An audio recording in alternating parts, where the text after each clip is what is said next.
Hello dear subscribers, मैं हूं आपकी दोस्त और स्वागत है आपका बेस्ट केयर ऑफ वीमेंस में। फ्रेंड्स, ओवल्यूशन के पास आउट होने के बाद के जो खास 10 दिन होते हैं, यही 10 दिन होते हैं आपके इम्प्लांटेशन के। और इन्हीं 10 दिनों में कुछ खास ऐसे सिम्टम्स आते हैं जिससे कि कंफर्म होता है कि प्रेगनेंसी रुक गई है, आपका सक्सेसफुल इम्प्लांटेशन हो गया है। इसके रिगार्डिंग आप सब्सक्राइबर्स में से बहुत सारे लोगों के कमेंट्स भी आए थे कि ओवल्यूशन के बाद हमें कैसे पता चलेगा कि हमारा सक्सेसफुल इम्प्लांटेशन हो पाया है या नहीं। और कुछ लोगों ने पूछा था कि हमें कुछ सिम्टम्स दिख रहे हैं जिससे कि हम कंफर्म कर पाएँ कि हमारा इम्प्लांटेशन हो गया है। तो इस वीडियो में आप सभी के क्वेश्चन का आंसर भी मिलेगा और साथ में आपको पता भी चलेगा कि ओवल्यूशन के बाद ऐसे कौन से खास सिम्टम्स आते हैं जिससे कि आपको समझ में आ जाएगा कि आपका गर्भधारण हो गया है। तो वीडियो आप सभी के लिए बेहद खास है। वीडियो में हमारे साथ एंड तक ज़रूर बने रहिएगा और वीडियो पसंद आए तो लाइक ज़रूर करें और बेस्ट केयर ऑफ वीमेन से फर्स्ट टाइम व्यू करें तो प्लीज़ चैनल को सब्सक्राइब करके बेल आइकन ज़रूर प्रेस करें, क्योंकि यहाँ पर महिलाओं से की हर समस्याओं का समाधान किया जाता है। पहली बात तो ये जो ओवल्यूशन का टाइम होता है ये 1 हफ्ते का समय होता है और इस 1 हफ्ते में ही एक दिन होता है जब एग फैलोपियन ट्यूब से रिलीज़ होता है और ओवरी से रिलीज़ होकर फैलोपियन ट्यूब में आता है। कुछ लोग कमेंट्स करके ये भी पूछते हैं कि क्या मैम एक ही एग चाहिए प्रेग्नेंट होने के लिए, हमारे बॉडी में 2 एग बन रहे हैं तो क्या दोनों की ज़रूरत है। नेचुरली प्रेगनेंसी कंसीव होने के लिए 1 एग और 1 स्पर्म की ही ज़रूरत होती है। अगर 1 एग आपकी बॉडी में आपके ओवरी से मैच्योर होकर के उसका जो मिनिमम साइज़ है वो 18 से 22 और 25 के बीच होना चाहिए। 18 से 22 है तो भी ठीक है, 25 तक है तो भी ठीक है। वो 1 एग मैच्योर होके अगर ओवरी से निकल के फैलोपियन ट्यूब में आया है और 1 मैच्योर और अच्छी क्वालिटी का स्पर्म चाहिए होता है, बस प्रेग्नेंट होने के लिए इतने की ही ज़रूरत होती है। तो ओवल्यूशन के टाइम पे ही एक कोई ऐसा दिन होता है जब एग मैच्योर होकर फैलोपियन ट्यूब में आता है और वहाँ स्पर्म से मीट करता है, फर्टिलाइज हो जाता है और जाके यूट्रस की लाइनिंग में चिपक जाता है। यही होता है आपका खास ओवल्यूशन टाइम होता है। और इस ओवल्यूशन टाइम में भी कुछ ऐसे सिम्टम्स दिखते हैं जिससे कि आपको पता चल जाता है कि उसी दिन एग रिलीज़ हुआ है, उसी दिन अगर आप रिलेशन बनाते हैं तो फटाफट प्रेगनेंसी भी कंसीव हो जाती है। बस आपको उन सिम्टम्स को भी ध्यान से नोट करने की ज़रूरत होती है। अब जब ओवल्यूशन टाइम 1 हफ्ते का होता है, इसमें अल्टरनेट डेज पे आपने रिलेशन बनाया, 1 हफ्ते का टाइम निकल गया आपका सक्सेसफुली, आपने ओवल्यूशन के सारे जितने ज़रूरी टिप्स थी फॉलो कर ली। तो ओवल्यूशन का टाइम निकलने के बाद के जो 10 दिन होते हैं, आपके पीरियड्स के आने के जो पहले का 1 हफ्ते का समय होता है, यही खास समय होता है इम्प्लांटेशन फेज़ का। जब आपका एग स्पर्म से मिला, सक्सेसफुल फर्टिलाइजेशन हुआ, तो उसके बाद एग जो है वो 1 हफ्ते का समय लेता है अपने आप को भ्रूण के रूप में चेंज करने के लिए, क्योंकि उस एग में बहुत सारे डिवीज़न होते हैं, बहुत सारी एक सेल से बहुत कई सारी सेल बनती हैं, 2 से 4, 4 से 8, 8 से 16, इस तरह से बहुत सारे डिवीज़न होने के बाद वो जाइगोट बनता है और फिर जाइगोट अपना रूप और डेवलप करता है और तब जाके वो एम्ब्रियो का रूप बनता है और वही जा कर के यूट्रस की लाइनिंग से चिपकता है और वही एम्ब्रियो धीरे धीरे धीरे धीरे बढ़ के बच्चे का आकार ले लेता है। तो ये जो डिवीज़न्स होते हैं ओवल्यूशन के बाद 1 हफ्ते का जो समय होता है वो इन्हीं डिवीज़न्स में ही अपने आप को एग से लेकर के एम्ब्रियो तक बनने का जो समय होता है इन्हीं में ही लगता है वो 1 हफ्ते का समय। और जहाँ वो एग से एम्ब्रियो बन जाता है वह तभी से आपको प्रेगनेंसी के सारे सिम्टम्स दिखने शुरू हो जाते हैं।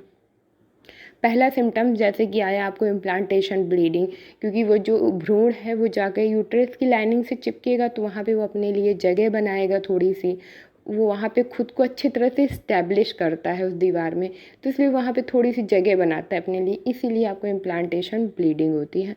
कुछ लोगों को इम्प्लांटेशन ब्लीडिंग भी नहीं होती है, तो ये इतना ज़्यादा कंपलसरी सिम्टम नहीं है, हो भी सकती है और नहीं भी हो सकती है।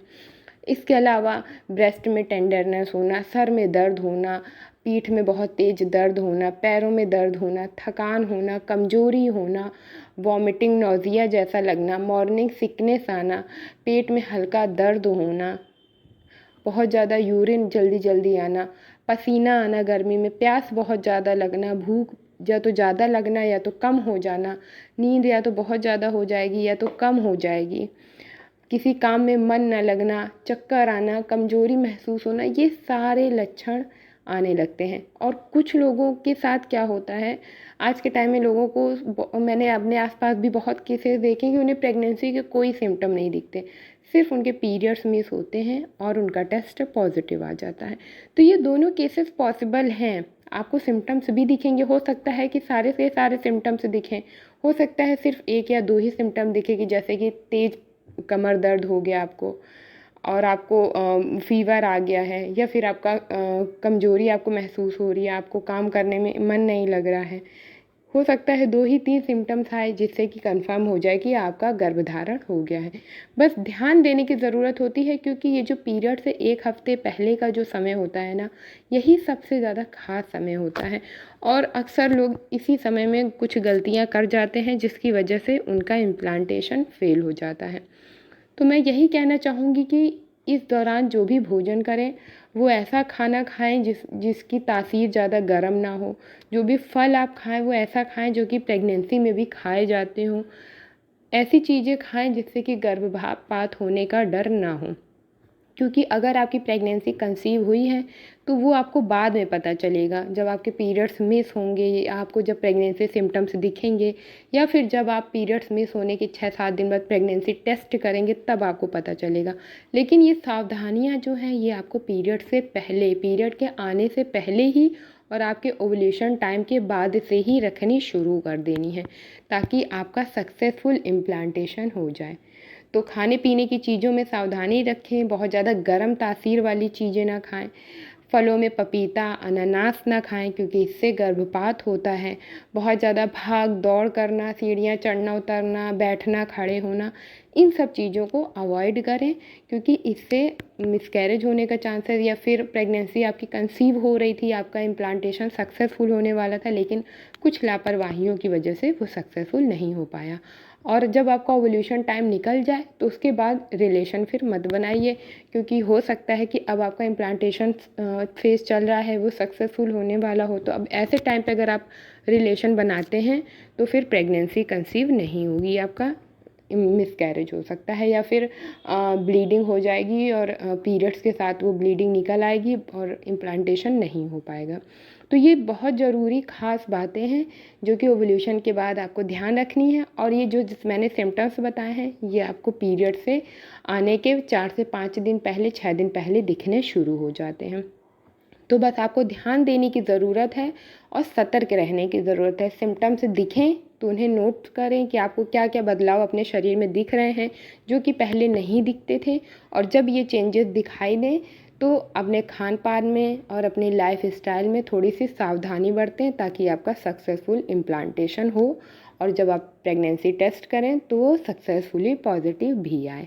तो ये ख़ास ज़रूरी बातें थी, ये ख़ास वीडियो था जो कि आप लोगों की क्वेरीज़ पे था कि ओव्यूलेशन के बाद हमें कैसे पता चलेगा इम्प्लांटेशन हुआ है। इम्प्लांटेशन हो जाए तो उसके बाद क्या सावधानी रखें, और उस इम्प्लांटेशन पीरियड से कितने दिन पहले होता है, ये सारे क्वेश्चन आप लोगों के थे। तो आई होप कि मैं आपके क्वेश्चन का आंसर दे पाई हूँ और आप सेटिस्फाइड हो पाए हों। कोई और भी क्वेरीज़ हो तो आप वो भी पूछ सकते हैं, उसका रिप्लाई भी आपको ज़रूर मिलेगा। वीडियो कैसा लगा, कुछ और भी जानना हो, कोई आपकी और समस्या हो, तो वो भी आप कमेंट करके पूछ सकते हैं। चलिए मिलते हैं हमारे नए वीडियो में किसी नई और बेहद खास जानकारी के साथ। तब तक के लिए bye bye, see you soon, stay happy and stay healthy.